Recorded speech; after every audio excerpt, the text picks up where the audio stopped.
山下はなぜか俺につきまとい、俺が歩く方向についてきた。そして俺が持っているカゴを見て鼻で笑った。特売でじじくさいものを漁る貧乏人。面倒くさいなと思いつつ、俺は肉のコーナーで牛肉を手に取った。バカにされたから見栄を張って肉を買うのか。やめとけやめとけ。生活がさらに苦しくなるぞ。もう何なんだこいつは。俺の名前は矢吹正人、30歳。俺は子供の頃から寂しい思いをしながら過ごしていた。父も母も働いていて、俺のことは二の次だった。兄弟でもいればまだ寂しさは紛れたかもしれないが、俺は一人っ子。母は、これでいい子にしててね、と言って最新ゲームを常に俺に買い与えた。そのため毎日俺はゲームをして時間を潰していた。だが対戦ゲームはやる相手がいないので、いつも RPG ゲームばかりやっていた。俺の家は別に貧しくはない。というより両親は共働きなのでそれなりに裕福だったと思う。母も父も自分の仕事が大好きで、仕事優先だったのだ。そのため家では家事と子育てを押し付け合いの喧嘩ばかり。今日はあなたが先に帰ってくる日でしょ。なんでご飯が用意されてないのよ。残業だったんだから仕方ねえだろ。普通は嫁のお前が早く帰ってきて用意するもんだろうが。はあ、何それ。考えが古すぎるわよ。せっかく家族3人が揃っても父と母はいがみ合いばかりで、俺は悲しかった。2人とも自分のことばかりで、俺のことは正直どうでもいいのだ。子供ながらにそんな感じはひしひしと伝わってきた。そして俺が12歳の時に2人は離婚することになった。悲しいことに2人とも俺を引き取るのを拒否して押し付け合った。離婚はすんなり決まったのに、親権をどちらにするかでものすごい時間がかかった。その状況に待ったをかけたのが父方の祖父母だ。お前らは親失格だ。どっちが引き取ってもマサトは不幸になる。私たちが引き取りますから、もう終わりにしましょう。こうして俺は祖父母に引き取られることになった。マサト、今まで息子と嫁が寂しい思いをさせてすまんな。これからは私たちを親だと思ってわがままになっていいからね。祖父母は俺の傷ついた気持ちを察してくれていた。そのためとても優しく接してくれて、必ずどちらかが家にいてくれるようにしていた。そして外食や旅行にも連れて行ってくれた。後で分かったことだが、祖父母は決して裕福ではなかったのに、無理をして俺にいろいろな体験をさせてくれていたようだ。そんな風に祖父母は俺のためを思っていろいろとしてくれたが、俺はすぐには心を開くことができなかった。というのも、俺は両親が離婚したことで嫌がらせに遭い始めていたからだ。こいつ、母親にも父親にも邪魔者扱いされたんだぜ。実の親から捨てられるなんて惨めだな。しかも引き取られたのがあの貧乏くさい店のじじいとババア。祖父母は小さな八百屋を経営していた。昔は利用者が多く繁盛していて、それなりに収入もあったらしい。そのおかげで父は大学に通うことができ、一般企業に就職することができた。しかし最近はかなり寂れてしまっている。父は育ててもらった恩を忘れて、俺はこんな古臭い八百屋なんて継がないと言ったらしい。そのため祖父母は跡継ぎもいない状態で、高齢の2人で細々とお店を切り盛りしている。同級生たちは面白いネタがあるとここぞとばかりにいじり倒す。もちろん悪意を持ってわざとそれをしてくる者もいるが、中には自分が悪事に加担していると自覚なしに楽しそうだから参加しているという者もいる。俺は学校で孤立するようになってしまった。そしていろんな嫌がらせをされるようになった。人参嫌いなんだよな。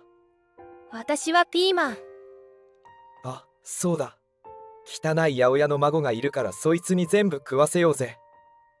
いいね。そうしよう。そう言って給食の時に俺の皿に大量の野菜を乗っけてくる同級生たち。お腹がいっぱいなのに無理やり食べさせられたこともあったな。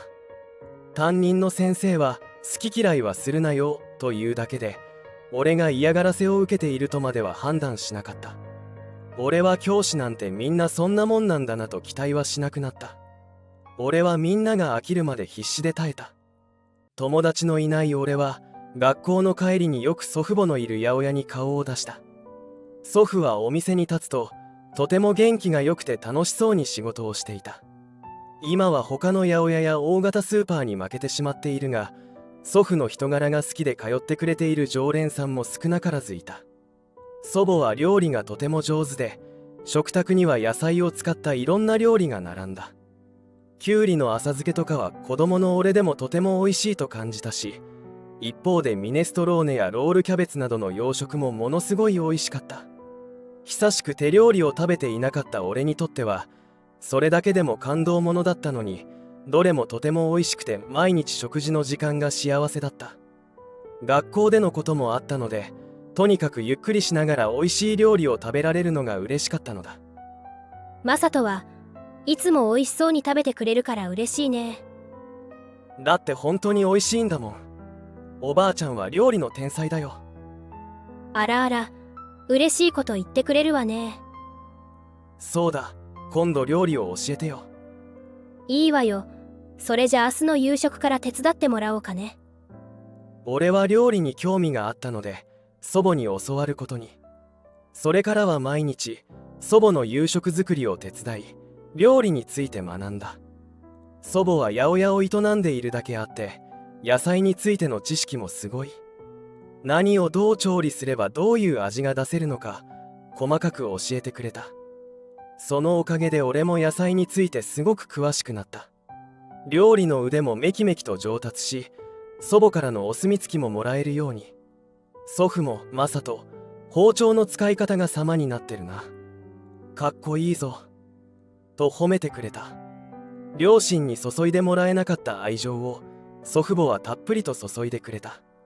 そのおかげで俺は昔に比べて明るい性格へと変わっていった。学校でも嫌がらせがなくなってきたとともに、俺も自分からいろんな人に話しかけられるようになって友達も増えていった。だがまさかの出来事は突然やってくるようだ。俺が中学3年生の時、祖母が脳梗塞で倒れてしまった。そのまま入院となり、しばらくは闘病生活を送っていたが、そのまま帰らぬ人となってしまった。俺も祖父も祖母の死をとても悲しんだ。いつも優しくて笑顔だった祖母。葬儀ではたくさんの人が参列してくれた。父もその中の一人にいたが、お焼香をあげると、じゃあ仕事だから俺はこれでと言ってすぐに去っていった。俺を懐かしむことも祖母の死を嘆くこともしなかった。俺は父を心底軽蔑した。祖父が落ち込んでいるのに声もかけないのかと。祖母のために今日くらい仕事を休もうとは思わなかったのかと。そして俺は心に決めた。父の代わりに祖父への親孝行は俺がすると。高校に上がると、俺は祖父の八百屋の手伝いをするようになった。祖父の負担を減らしたかったこともあるし、商売について勉強したかったのもある。将来のために早いうちから経験しておこうと思ったのだ。祖父は俺が店を手伝うのを嬉しそうにしていた。そして俺は祖母の代わりに毎日料理をした。すげえな。まるであいつの料理を食べてるみたいだ。俺は完璧に祖母の味をマスターしていたので、祖父は祖母の味を再び食べられてとても感動していた。その後、高校を卒業した俺は調理師専門学校に入学。そこで料理人になるためのイロハを叩き込まれた。卒業後はフレンチレストランで修行の日々。一生懸命働いて腕を磨いた。そして俺はそれから数年経ったあたりから少しずつ自分が考えていた計画を実行し始めた。フレンチレストランの仕事が休みの日に、俺はいろんな農家を訪ね、祖父の八百屋と契約をしないかと交渉しに回った。その結果、こだわりがあり、とてもいい野菜を作っている農家といくつか契約することができた。祖父は店のためにありがとなと言ってくれたが、これは俺の計画におけるまだまだ序章だ。厳選されたいい野菜を揃えることができるようになると、俺は自分が働いているフレンチレストランのまかないを作るときにその野菜を使って調理した。みんなの反応が良かったので、俺は料理長におすすめの八百屋があって、そこの野菜を使って調理したんですと言って祖父の八百屋を紹介。料理長は大変気に入ってくれて、祖父の八百屋に定期的に発注してくれるようになった。実は俺の祖父の店ですと後出しで言った時は、お前は商売上手だなと褒められた。俺はその後、八百屋用のアカウントを作り、フレンチレストランからの注文が来ているということを SNS で発信。そのおかげで少しずつ知名度が上がり、客足も増えていった。祖父だけじゃ手が回らなくなってきたので、慌てて従業員を増やしたほどだ。祖父は店が再び繁盛したことに涙していた。マサトのおかげだよ。本当にありがとうな。これで少しは親孝行になったかなと嬉しく思った。そして俺はフレンチレストランを辞め、祖父の八百屋の近くに小さなカジュアルレストランを開いた。これはより多くの人に祖父の八百屋を利用してもらおうという思いから考えた作戦だ。お手頃な価格で祖父の野菜を使ったさまざまな料理を提供する。ランチの時間帯は OL さんたちやママ友同士のランチ会での利用者が多くいて、ディナーはカップルや夫婦での利用者が多くいた。みんな野菜の美味しさに感動してくれて、近くの祖父の八百屋で販売していると知ると、ありがたいことにどんどん八百屋の利用者が増えた。最近では市外の人たちもやってきてくれるようになったほどだ。町内会でも話題となっていたようで、祖父が嬉しそうに、町に貢献してくれてありがとうって褒められたよって言っていた。どうやら人がたくさん来るようになって、他の店も売り上げが伸びているらしい。もちろん孫のおかげだよって全員に言ってやったからな。いやいや、そんなわざわざ言わなくてもいいのに。何を言ってるんだ。本当にマサトのおかげだからな。みんな感心してたよ。若いのにすごいって。俺は周りの人たちがそういう風に言ってくれているのを聞き嬉しかった。祖父のためにと思いやり始めたことが、こんなにもいろんな人の幸せにつながるなんて思いもしなかった。それから数年経っても、俺は自分のレストランで一人一人のお客様に真剣に向き合いながら、毎日丁寧に料理を作っていた。祖父の八百屋も相変わらず繁盛していて、さらに従業員を雇ったほどだ。そして今日は祖父が77歳を迎える誕生日だった。俺は喜寿のお祝いに何か特別なものを作ろうと、祖父に何を食べたいか聞いた。すると祖父はと悩んだ後、肉だなと言った。肉？いつ食えなくなるかわからないから、77歳の喜寿でも食えてたということを証明しておきたいんだよ。誰と何を張り合っているのかわからないが、主役がそう望んでいるならまあ良いだろう。家の近くの特売スーパーに立ち寄った。ここは肉屋が直接卸しているので、安いのに良いお肉がたくさん並んでいるのだ。スーパーのカゴを手に取り、店内を回る。いろんなものが安いので、調味料とか干し椎茸とかパスタの乾麺とかいろいろついでにカゴに入れてしまった。目的は肉だからそろそろ肉の方に行こう。そう思い歩いていると、急に声をかけられた。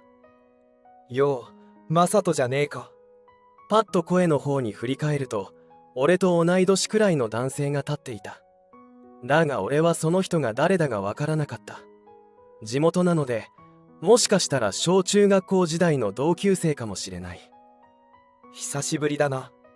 男性はニヤニヤしながら話してきた。俺は適当に合わせるわけにもいかないので正直に言った。ごめん、ちょっと顔を忘れてしまったみたいで。俺と同級生だった人なの。俺がそう言うと男性は顔を真っ赤にして怒った。山下だよ。小中一緒だった。あ、そこで俺は思い出した。山下は小学校と中学校が一緒だったやつだ。俺は山下のことはものすごく苦手だった。そもそも俺に嫌がらせを始めたのは山下だ。そして他の同級生が俺への嫌がらせに飽きてやらなくなっても、山下だけは嫌がらせを続けてきた。どうしてこんなに俺を嫌ってくるのかはわからなかったが、中学に上がっても俺の悪口を言ってきたり、根も葉もない悪評を流したりして俺を困らせてきた。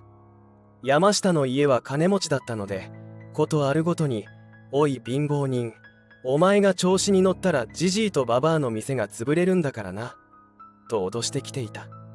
当時の俺は山下の言うことを信じてしまっていたため、山下に強く言うことはできなかった。高校生になって別々の高校に行くようになってからは、当然だが嫌がらせはなくなった。だからそれからは関わることも全くなくなった。久しぶりに会った山下は相変わらずだった。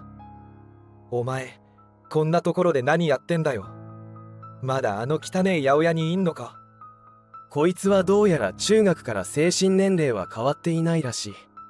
山下はなぜか俺につきまとい、俺が歩く方向についてきた。そして俺が持っているカゴを見て鼻で笑った。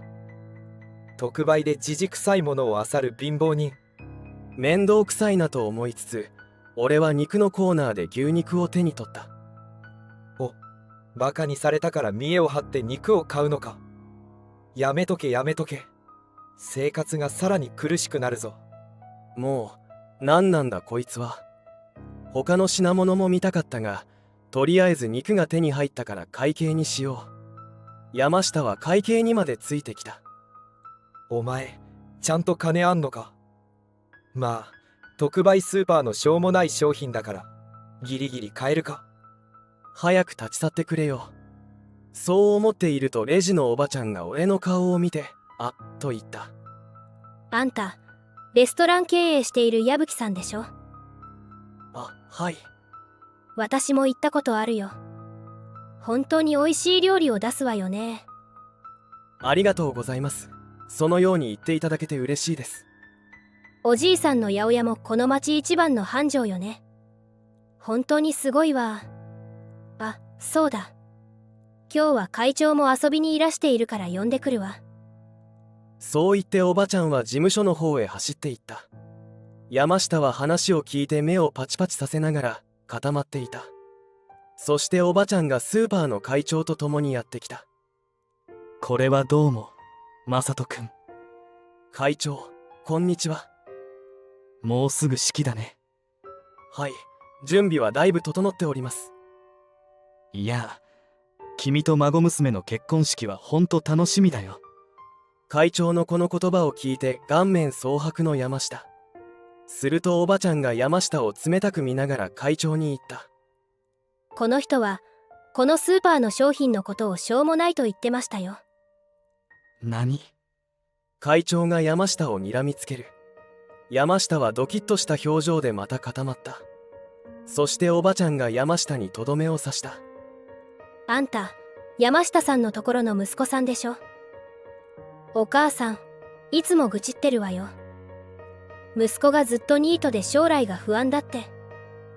こんなところで油売ってないでハローワークにでも行きなさいよ。会長もいぶかしげな顔で山下を見る。それはいかんな。男として情けない。親を困らせるなんてこと恥ずかしいぞ。山下は顔を真っ赤にしてその場から走り去っていった。なんだか昔嫌がらせされた傷も吹き飛ぶくらいスカッとした。その後、俺は無事に結婚式を終えた。祖父は俺の立派な姿を見て感動して泣いていた。だがまだまだ恩返しと親孝行は終わりにはしたくない。ひ孫までちゃんと見てもらわないと困るから長生きしてね。おう、そうかそうか。そりゃ健康にしとかないといけないな。それじゃ今日も野菜を売ってくか。祖父は相変わらず元気な声でお客様を呼び込んでいる。俺も今日も変わらず誠心誠意を込めてお客様に最高の料理を提供しよう。最後までご視聴いただきありがとうございました。本日の物語はいかがでしたか？よろしければチャンネル登録お願いいたします。では次のお話でお会いしましょう。